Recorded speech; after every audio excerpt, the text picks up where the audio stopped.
Assalamualaikum dan selamat sejahtera kepada penonton di luar sana, terutamanya atlet-atlet yang baru berkecimpung dalam bidang sukan.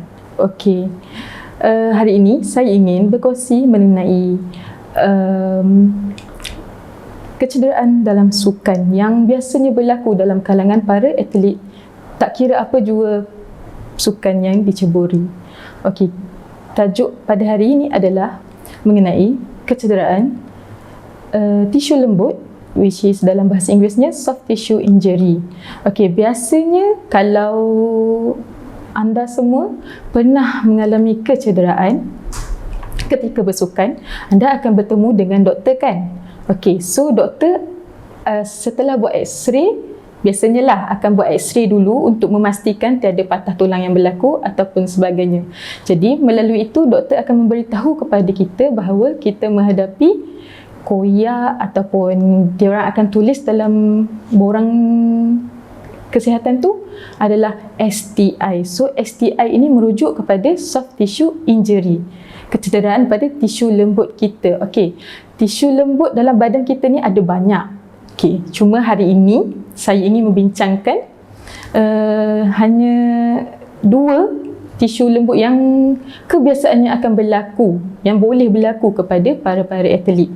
Okey, iaitu tisu lembut yang bernama otot dan juga ligamen kita.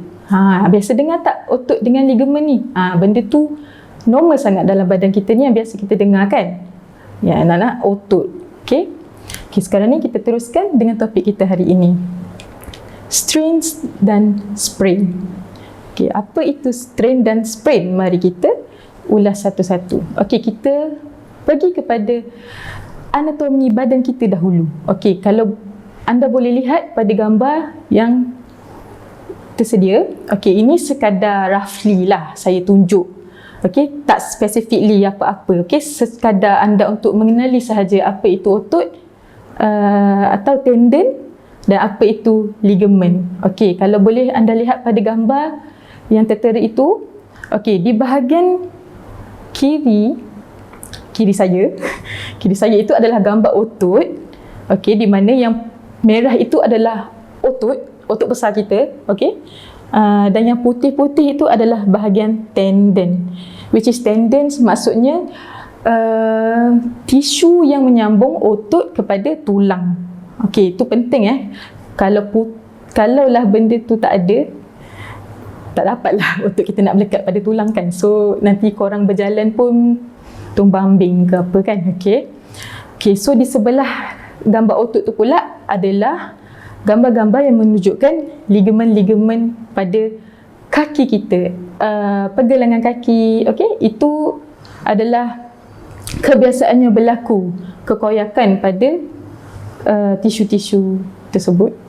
Okey, ini sekadar dua gambar contoh sahajalah. Sebenarnya banyak lagi. Pada lutut pun ada ligamen. Dekat bahu pun ada ligamen, dekat tangan kita ni pun ada ligamen. Okey, cuma ini sekadar saya nak briefly tunjuk contoh sahaja. Okey, seterusnya, okey, apa itu strain dan sprain? Okey, dua perkataan yang hampir serupa dan hampir sama sebutannya tapi berbeza maksud. Okey, strain adalah kecederaan pada otot atau tendon tadi. Okey, yang disebabkan oleh terlebih guna kalau bahasa pasarnya. Okey, kalau dalam bahasa Inggerisnya kita gelar sebagai overuse. Okey, ataupun ada kena tindakan force pada otot atau tendon tersebut, ataupun overstretch kepada otot atau tendon tersebut. Okey, kalau sprain pula macam mana? Okey, kalau sprain adalah kekoyakan atau kecederaan pada ligamen kita yang biasanya disebabkan oleh twist. Okey, kalau bahagian ankle kita terseliuh, biasa dengar kan, terpleot, terseliuh tu kan. Okey, so mostly kalau terlalu teruk kecederaan tu sampai boleh melibatkan kekoyakan pada ligamen kita. Okey, sekarang kita tengok klasifikasi atau grade kecederaan. Okay, so kalau boleh tengok di situ ada 3 grade atau degree kecederaan kekoyakan ni. Okay, dua-dua lebih kurang sahaja, which is ada grade 1 ataupun first degree, di mana hanya sedikit sahaja, macam boleh bayang titik-titik je lah pada otot atau tendon atau ligamen tu. Okay, bayangkan macam ada titik-titik sahaja di bahagian yang tercedera itu. Okay, grade yang kedua ataupun second degree is partially tear ataupun koyak separuh daripada part of the body lah, tendon, otot tadi, muscles tadi, ligamen kita. So dia hanya separuh sahaja. Okay, dan yang ketiga adalah grade 3 ataupun third degree. Ini paling teruk, paling severe, putus habis. Okay, so dekat situ anda boleh lihat, okay, dari segi kesakitan dia macam mana. Kalau yang grade 1 kita boleh tengok mild sahaja, hanya sedikit. Okay, sakit tu mungkin hanya terasa tak selesa. Okay? And then yang kedua, dia dah moderate, dia dah mula ganggu aktiviti harian kita, nak berjalan tak boleh, nak naik tangga apa semua tak boleh. Okay, macam itulah lebih kurang. Okay, yang ketiga, paling sakit apabila benda tu terkoyak. Okay, menurut pakar-pakar lain mengatakan bila dah sampai ke tahap ketiga ni, sebenarnya sakit tu dah tak rasa sebab dia fully putus. Maksudnya tiada saraf yang yang berada di situ tidak lagi berfungsi kerana dah putus habis kan. Jadi tak ada lagi rasa sakit yang teruk after terkena kecederaan itu. So secara logiknya hilanglah semua function, bukan semualah, maksudnya contoh putuslah ligamen dekat ankle, dekat pergelangan kaki, so susahlah nak berjalan apa semua kan. So itulah maksud dia, loss of function pada kaki itulah, dan terutama dan semestinya hilang kestabilan kita nak berjalan apa semua. Okey, sama juga apabila berlakunya kecederaan di lutut. Okay, so di sini anda semua boleh lihat gambar di mana saya tunjukkan kat sini macam mana contoh ataupun apa yang anda boleh imagine macam mana tisu lembut anda itu terkoyak mengikut grade-grade yang saya bagi tahu tadi. Okay, so kita tengok kat situ grade 1, okay, macam ada titik-titik, adalah koyak sikit tu, tapi boleh diselamatkan lagi, boleh self recovery. Yang pasti kena rest lah, bukannya dah tahu ada sikit, you pergi jogging ke, jogging tu pun nampak je macam tu, tapi sebenarnya dipakai, dia put weight pada tempat cedera tu. So akan lepas jogging, semestinya anda akan rasa sakit, rasa lenguh, rasa semua rasa lah bila dah sakit kan. Okay, so yang kedua tu, gambar ketiga itu grade 2.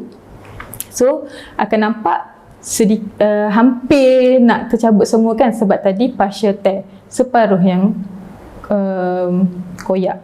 Dan yang keempat tu gambar grade 3, koyak habis. Nampak kan? So memang tak ada penyambungan dah. So kalau putus, contoh tendon lah, contoh tendon otot paha kita yang kat depan yang cabut, tapi dia mungkin tak apa sebab banyak lagi otot lain yang tolong dia buat kerja.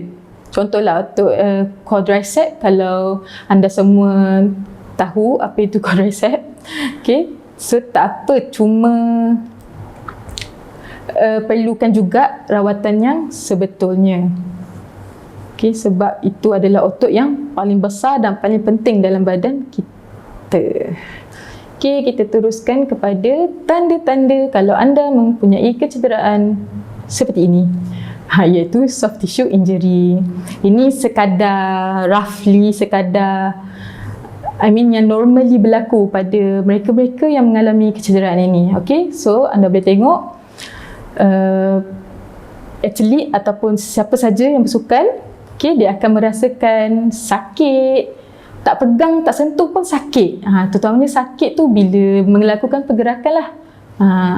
So tenderness tu kita rasa sakit bila ditekan. Okay.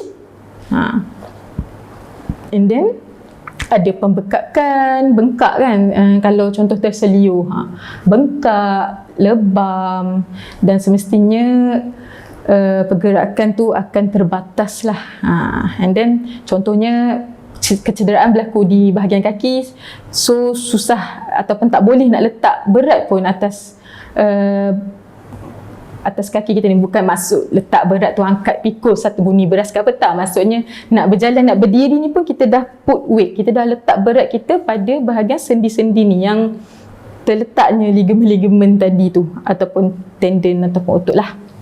Okay, dan susahlah nak buat benda-benda macam normal, macam biasa, tak ada sakit apa semua. Okay, then masa berlakunya kecederaan tu, anda boleh dengar bunyi pak, pak, atau something lah, adalah bunyi anything yang unusual bila korang bergerak atau terjatuh or something. Okay, okay, and then akan merasa, anda akan rasa lenguh, rasa sakit. Okay, rasa macam nak cramp, rasa lemah. Okay, itu menandakan ada juga ciri-ciri kecederaan tisu lembut.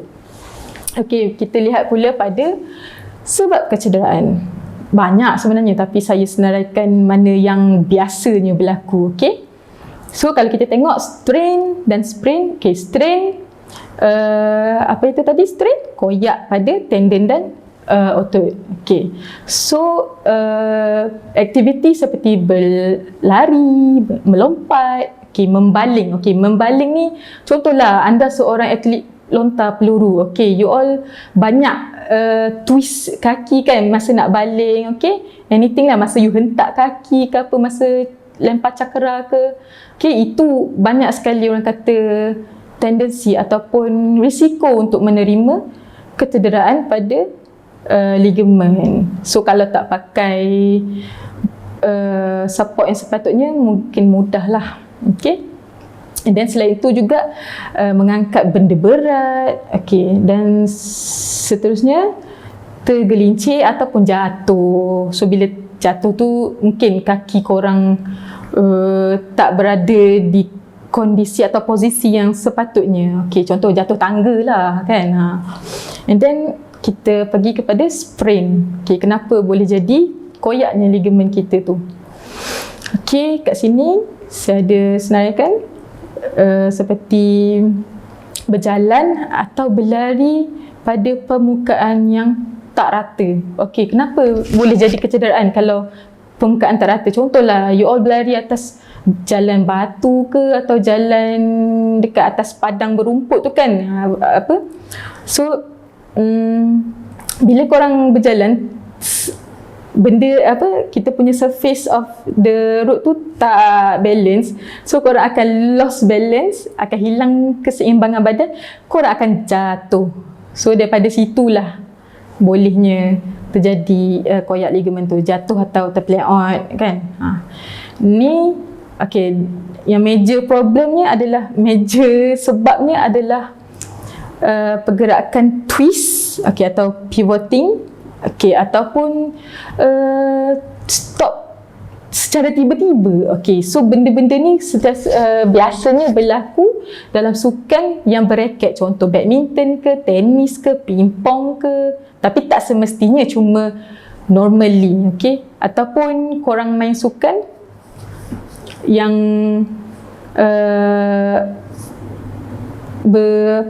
macam kontak, macam bola sepak ke, rugby. Okay, macam saya senari kat bawah sekali tu lah, poin bawah sekali, contact sport. So benda-benda sport-sport yang macam ni akan menyebabkan mudahlah untuk mendapat kecederaan ligamen atau tendon. Okay, and then salah landing ataupun jatuh. Okay, so sini ada beberapa cara yang mungkin berguna untuk kita prevent daripada kecederaan tu berlaku. Okay, mengelakkan kecederaan tu berlaku. Okay, so nombor satu, semestinya lah, yang ni biasalah korang dengar coach-coach pun ataupun trainer-trainer korang akan bagi tahu ataupun untuk train korang untuk warming up dulu secara proper kan. Okay, mesti ada program-program yang diorang sediakan untuk warming up ni sebelum memulakan latihan. And then pakai kasut dan baju yang sesuai. Okay, and then tengok kita punya environment tempat latihan kita, ada tak benda-benda yang berbahaya. Okay, contoh atas track berlari ada batu besar, okay, tolonglah alih. Ataupun track kita tu terkoyak ke apa, bagi tahu pada orang yang bertanggungjawab lah. Okay, jangan terus main je tak fikir dah bahaya kat sekeliling kita. Okay, and then yang penting kuatkan otot anda, senaman kekuatan. Okay, fitness kita kena jaga tu. Okay, and then dah training sampai sejam 2 jam tu, rehatlah juga kan, janganlah terlalu gigih sangat sebab kita train hari-hari, bukannya sehari train banyak kali pun terus dapat, tak juga kan. So benda tu hari-hari buat, jadi you all need a break, bukannya proceed sejam all the way. Bukannya terus menerus je tanpa rehat langsung. Okay, tapi semestinya adalah waktu rehat korang kan, takkanlah tak ada dah. Okay, and then nombor 6 kita tengok, okay, pakai guard atau support. Yang ni sangat penting. Okay, kita tak boleh nak expect benda tu bila-bila nak berlaku. Okay, so pakai guard atau support ni sangatlah penting untuk melindungi otot dan sendi korang. Kenapa nak lindung sendi? Sebabnya dekat sendi tu lah ada ligamen tadi tu. Ligamen sangatlah mudah terputus kalau tak jaga betul-betul. So pemakaian taping dan strapping ni sangat usual, sangat biasa untuk para atlet. Okay, nanti kita tengok gambar contoh guard, taping dan strap ni lah. Okay, and then ketahui kesakitan anda dan had anda. Contoh pada hari tu anda sakit lutut tapi tak mengganggu apa-apa pun, cuma sakit. So if tengah training sakit tu makin sakit, jangan teruskan. Okay, berhenti dulu, bagi tahu trainer atau coach, okay, bahawa anda perlu berehat. Kerana kalau meneruskan saat sakit, kita tak tahu lagi apa yang akan berlaku. So mungkin kecederaan yang memang dah sedia ada sebenarnya yang you all tak tahu. So benda tu mungkin akan jadi lebih teruk. So kita rest awal-awal, jangan ambil risiko. Okay, dapat Okay, sekarang kita tengok gambar contoh lah yang saya ambil. Okay, kalau anda boleh lihat kat situ, belah kiri saya ni adalah gambar contoh gambar knee guard dan ankle guard.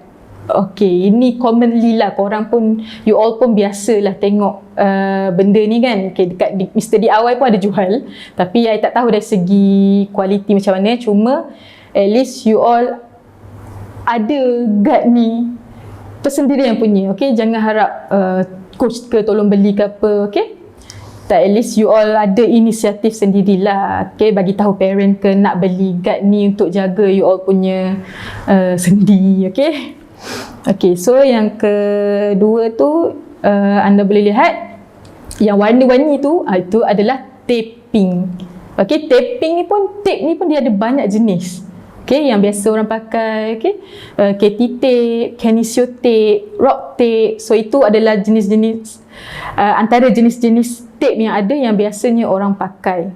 So kalau nak tahu kelebihan antara semua-semua jenis ni, itu kita bincang topik lain pula lah kan. Okay, sebab dia ada beza juga sebenarnya pemakaian tape-tape ni, jenis-jenis dia tu. Kalau tak, kenapa dia orang buat banyak jenis kan. Okay, so yang gambar last tu kita tengok, itu adalah strapping. Strapping kita pakai kat situ, kalau tengok itu adalah yang warna putih tu, kita panggil dia rigid tape atau white tape biasanya orang guna. Tapi rigid tape tu dia lebih keras sikit lah, kurang fleksibel. So mungkin bila anda pakai akan kurang selesa, and then you all punya movement lebih terhad. Macam tu. Okay, so kat situ anda nampak yang warna biru tu adalah orang kata pelapik dia. Okay, takkanlah nak lekat betul-betul dekat kaki kan, memang sakit kalau tarik. Okay. So bukan gambar-gambar yang saya taping dengan strapping ni tak semestinya pakai di bahagian lutut ataupun di bahagian kaki saja macam yang anda lihat dalam gambar ni. Dia boleh dipakai di mana-mana saja bahagian yang tercedera dan perlukan support atas ikut pada permainan sukan apa yang anda ceburi. Okay. So ini saya tunjuk sekadar contoh sahaja. Okay. So kita lihat kat sini physiotherapist management. So sebagai fisioterapi saya ingin berkongsi mengenai apa yang fisioterapis buat, kan macam you all pernah dengar kan, physical therapist, fisioterapis ataupun yang dan sebagainya lah. Kalau dah cedera kena jumpa kan fisioterapi apa semua, so apa nak buat macam tu. So ini antara pengurusan-pengurusan ataupun rawatan-rawatan yang akan diberikan oleh fisioterapis. So nampak kat situ banyak exercise kan. Okay, so exercise ni kita panggil therapeutic exercise. Senaman terapeutik. Senaman rawatan. Senaman itu adalah rawatan. Okay. So dekat situ anda boleh tengok ada pain management and promotes healing. Okay. So biasanya kalau contohlah baru sehari dua baru kena kan. Contoh anda terselioh kaki, okay, buku lali anda bengkak ke, ada lebam apa semua. So first management kita adalah untuk kurangkan bengkak tu dan promote movement dahulu. So kat situ kita boleh tengok untuk menghilangkan sakit tu boleh gunakan ice, okay, ultrasound dan bandaging. Bandaging tu kita balut untuk support kaki lah, okay, dan juga sebagai compression, tekanan untuk mengurangkan bengkak pada kaki. So ice therapy tak semestinya contohlah ice therapy, kalaulah kaki tu bengkak dan lebam apa semua, yang terbaik adalah menggunakan ice pack.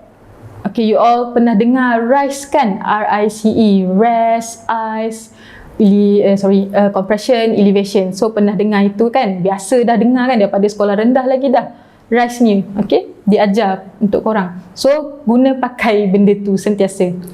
Nak korang you all semua atlet kan? Okay, so ice therapy kalau ada bengkak macam tu, better buat RICE tu. Okay, ice pack tu kita balut kat kaki, bagi compression. Okay, insyaAllah dalam 2-3 hari akan kurang juga bengkak tu kalau rajin. Kalau tak rajin susah sikit lah nak hilang. Okay, dan kita move pada circulatory exercise. Okay, exercise ni diberikan untuk melancarkan peredaran darah, okay, untuk mengurangkan bengkak. Okay, so salah satu exercise yang biasanya kita guna adalah ankle pumping, okay.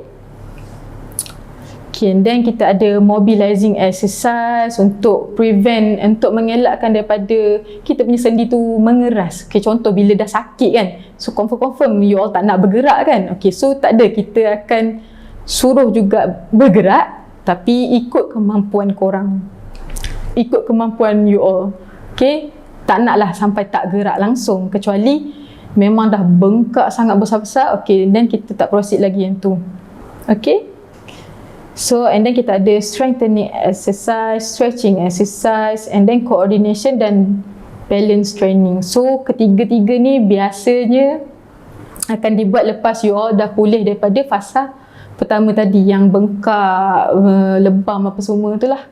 Okay, after dah okay, you all dah boleh berdiri, at least boleh pijak kaki tu pun. Okay, kita dah start dengan strengthening dengan coordination. Stretching tu actually boleh juga buat, dah boleh buat, okay, sebab stretching ni kita boleh je buat dalam keadaan duduk melunjur kaki apa semua, depend atas tempat kecederaan korang. So kesemua ni adalah depend pada kecederaan korang, di mana fisioterapis yang akan merancang apa yang perlu dibuat dengan kecederaan yang korang alami. Okay, tapi yang pastinya sebetulnya selepas berjumpa doktor lah, atas nasihat doktor lah, you all akan berjumpa fisioterapis. Okay, kecuali korang sakit tu biasa-biasa je, so boleh saja terus rujuk pada fisioterapis. Kalau dekat sekolah, contohlah sekolah sukan, okay, dia ada fisioterapisnya sendiri. Okay, kat sini kita boleh tengok apa yang doktor buat. Okay, so you all sakit and then terus pergi kecemasan ke anything kan. Okay, so kalau dah pergi sana, doktor akan buat x-ray atau kalau perlu buat CT scan, MRI. Okay, so dua benda ni, CT scan atau MRI ni adalah sebuah mesin yang boleh menentukan, mendiagnose sama ada memang korang ada koyak pada tendon, otot ataupun ligamen-ligamen ni lah. Mesin tu yang boleh menentukan, okay, dan mengesahkan juga. Okay, so sekadar kalau pergi x-ray saja tak nampak tau sebenarnya. Okay, doktor sendiri pun akan cakap tak nampaknya benda tu sebab x-ray hanya mengakses tulang. Okay, dapat melihat tulang dan bahagian-bahagian rongga di sekelilingnya.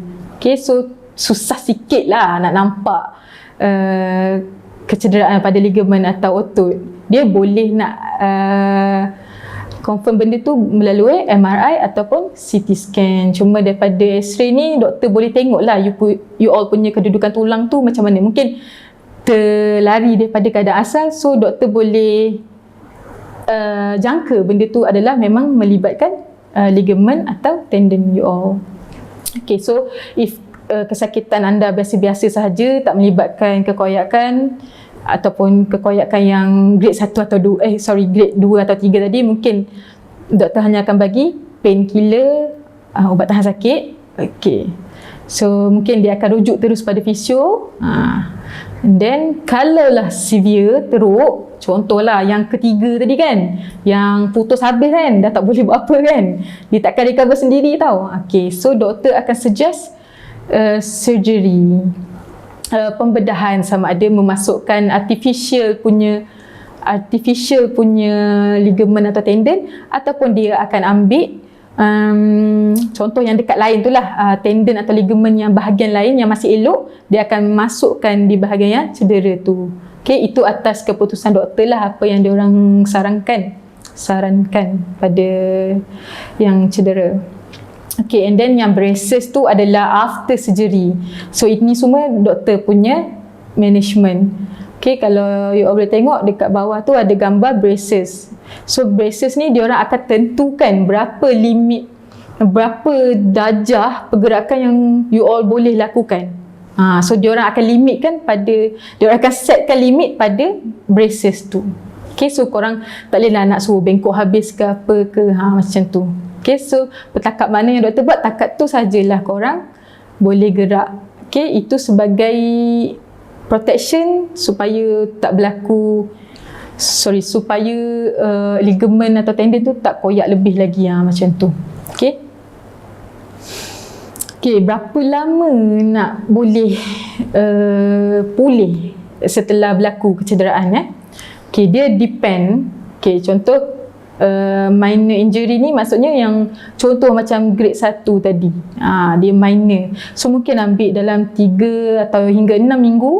Itu kalau fully rest. Okay, kalau lah contoh memang you all dah didiagnose ada minor injury ni, koyak grade 1, and then korang sehari 2 rehat, and then hari ketiga tu terus pergi training, minta maaf, itu memang akan berlaku kecederaan semula atau mungkin akan lebih teruk sebab otot atau ligamen kat situ tak fully recover lagi. Macam tu. Okay, that's why kadang tu ada atlet, okay, contohnya atlet saya, kalau 2-3 hari datang treatment, and then hari tak sempat nak fully recover lagi, dia orang dah pergi training, and then bulan depan datang balik cakap sakit yang sama. So benda ni, kecederaan ni dia recurrent, dia boleh berlaku berulang kali kalau tak well managed, kalau tak diselenggara dengan baik, tak dirawat dengan betul. Macam tu. Okay, so kalau yang ketiga dengan yang grade 2 atau ketiga tadi tu, mungkin ambil masa lah beberapa bulan, tengok pada prognosis you all lah macam mana. Okay. So untuk hari ni sampai di situ sahaja saya kongsikan tajuk mengenai soft tissue injury ni ataupun kecederaan pada tisu lembut. Semoga berjumpa lagi di masa akan datang. Sekian, terima kasih dan Assalamualaikum.